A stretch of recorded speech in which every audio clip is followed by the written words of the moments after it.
Mean राशि के जातकों को मेरा कोटि कोटि नमन। मित्रों, आपने सुना होगा कहावत कि डूबते को तिनके का सहारा ही बहुत। तो याद रखिए, आपके लिए एक उम्मीद की किरण जागी है, क्योंकि आपके साथ जब से ये सन की 7.5 शुरू हुई है तो कोई उम्मीद की किरण नहीं नजर आ रही है। क्योंकि मीन राशि को वैसे भी दीन और हीन राशि कहते हैं, और जब मीन राशि के साथ सन की 7.5 जुड़ जाए तो वो दीनता हीनता बहुत बढ़ जाती है।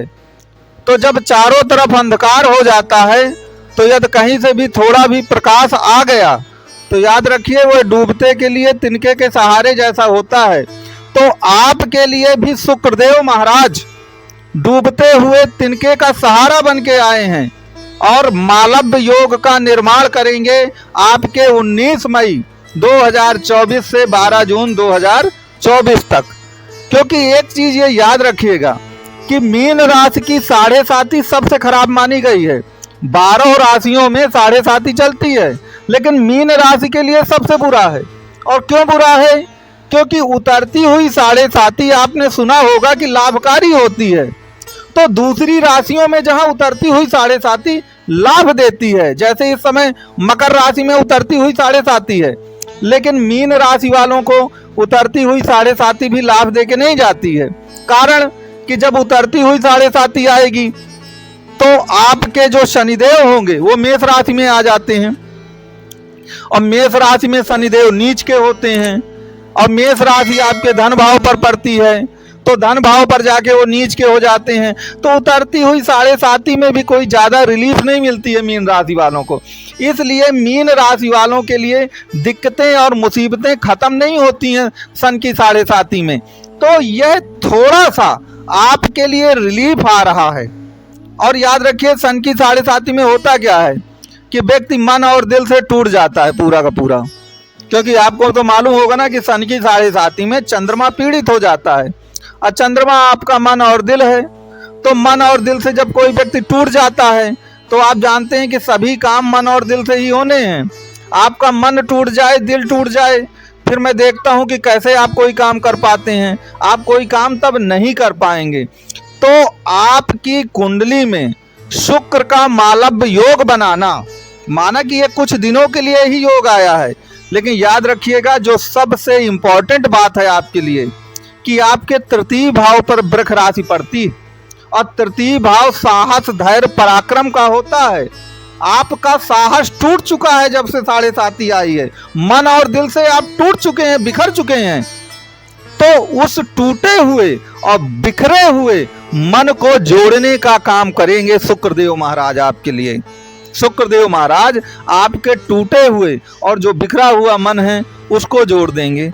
इसीलिए मैं कहता हूं कि याद रखिए, आपके लिए बिल्कुल त्रिकालदर्शी साबित होंगे शुक्रदेव महाराज। अब इसका आपको कैसे कुल मिलाकर प्रयोग करना है अपने के जीवन में, और किस प्रकार से वास्तव में ये जो 22 से 23 दिन हमको मिल रहे हैं इनका हम किस प्रकार प्रयोग करें, तो एक चीज यहाँ पर समझ लीजिए कि मीन राशि के जितने भी जातक हैं उनको एक चीज याद रखिएगा कि मीन राशि एक जल तत्व राशि है। मीन राशि जल तत्व राशि है, और यदि आपकी मीन राशि है तो चंद्रमा भी मीने में बैठा होगा। अब मीन भी जल तत्व है, तो यह इमोशंस का प्रतीक माना जाता है। बहुत ज़्यादा इमोशनल होते हैं। आपने क्या देख रहे हैं कि मछली है, मछली बहुत इमोशनल होती है। मछली का जीवन जल है, जल से बाहर निकालिए, खेल खत्म। थोड़ा सा भी मुसीबत और वातावरण पे नहीं ढल सकती हो। तो बस आपके साथ भी ऐसा ही है। आप भी बहुत ज़्यादा एक वातावरण, एक कंफर्ट जोन में जीते हैं, लेकिन सन की 7.5 से जो दिक्कतें आ रही हैं, तो फिर वही चीज़ है कि जिस तरह मछली कुछ नहीं सहन कर पाती, आप भी नहीं सहन कर पाएंगे। जब आप सहन नहीं कर पाएंगे तो मन और दिल से आपको टूट जाना है। तो कम से कम कोई तो हो ऐसा जो हमारा साहस बढ़ाए, हमको ढाढ़स बंधाए। तो याद रखिए, वही साहस और वही ढाढ़स जो बंधाने हैं आपके शुक्रदेव महाराज आ गए हैं। तो जो भी बड़े बड़े काम हैं, जो आपको लगता है कि ये मुसीबत कहाँ से गले पड़ गई, किसी भी तरह हम इस काम को निपटा लें, तो ये जो आपको 19 मई से 12 जून का समय मिल रहा है, इस समय इसे निपटाने की कोशिश करिए, अन्यथा आगे परिस्थितियां और भी बुरी आएंगी। क्योंकि मैं बता चुका हूं कि मीन राशि में सन की 7.5 सबसे बुरी मानी गई है। और मैं आपको डरा नहीं रहा हूं, ये मत समझिएगा कि मैं डरा रहा हूं। ये हमने हजारों कुंडलियां देखी हैं, हजारों कुंडलियों का विश्लेषण किया है, उसके बाद ये पाया है कि सन की 7.5 किस राशि के लिए सबसे खराब होती है। तो सन की 7.5 अगर किसी भी राशि के लिए सबसे खराब होती है तो वह राशि केवल और केवल आपकी मीन राशि है। वैसे खराबी और भी कुंड राशियों में होती है। मकर राशि के लोग भी अच्छा संघर्ष करते हैं, लेकिन मकर राशि के लोग मन और दिल से मजबूत बहुत होते हैं, तो हर मुसीबत को वो हद को पार कर जाते हैं।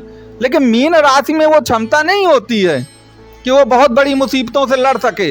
बहुत जल्दी लोग टूट जाते हैं मीन राशि के लोग, क्योंकि मैंने कहा ना, बहुत इमोशनल लोग हैं, बहुत ईमानदार और नैतिक लोग होते हैं। और याद रखिए, जो ईमानदार और नैतिक व्यक्ति थोड़ा होता है ना, वो फिर परेशानियां आने से आप जानते हैं, कहा चाहे जितना जाए कि ईमानदार और नैतिक व्यक्ति बड़ा साहसी होता है, मन से ये होता है वो होता है, लेकिन व्यवहारिक जगत में आप जानते हैं कि जो लोग गड़बड़ टाइप के लोग होते हैं, अनैतिक टाइप के लोग होते हैं, वो मन से भी बहुत मजबूत होते हैं।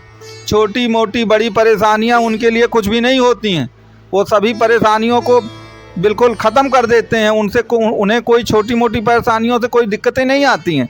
लेकिन जो सच्चा इंसान है, भला इंसान है, उसको छोटी मोटी दिक्कतों से भी बहुत दिक्कत आ जाती है। तो याद रखिएगा कि कुल मिलाकर आप मीन राशि के हैं, तो आपके लिए एक सुअवसर आया है। अब देखिएगा कि कुछ लोग ये कह सकते हैं कि भाई हमको तो इसका लाभ नहीं मिला। ऐसे भी फ़ोन आते हैं हमारे पास, जब कुंडली विश्लेषण लोग करवाते हैं तो ऐसे भी फ़ोन आते हैं। तो देखिए, उसके लिए हम 1000 बार बता चुके हैं कि जो गोचर है वह आपके जीवन में 20 से 25% ही महत्व रखता है। जो हमने रिसर्च में पाया, इसको रिसर्च द्वारा सिद्ध किया। याद रखें, बाकी आपकी जन्म कुंडली पे निर्भर करता है कि शुक्र की स्थिति क्या है और फंडामेंटली आपकी कुंडली कितनी स्ट्रांग है, इस पर सब कुछ निर्भर करेगा।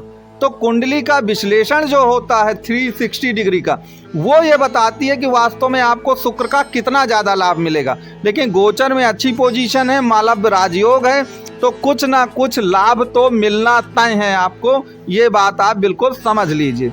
तो मित्रों, अंत में मैं आपसे यही कहूँगा कि आप इस समय का भरपूर प्रयोग करिए, और कुंडली से संबंधित आपकी कोई भी समस्या हो तो नंबर दिया गया है, आप इस नंबर पे कॉल कर सकते हैं, व्हाट्सअप भी कर सकते हैं, लेकिन सीरियस लोग ही कॉल और व्हाट्सअप करें, ठीक है। ये बात आप ध्यान रखिए। और अगर आपको वीडियो पसंद आया हो तो वीडियो को लाइक, शेयर और सब्सक्राइब आप ज़रूर करें।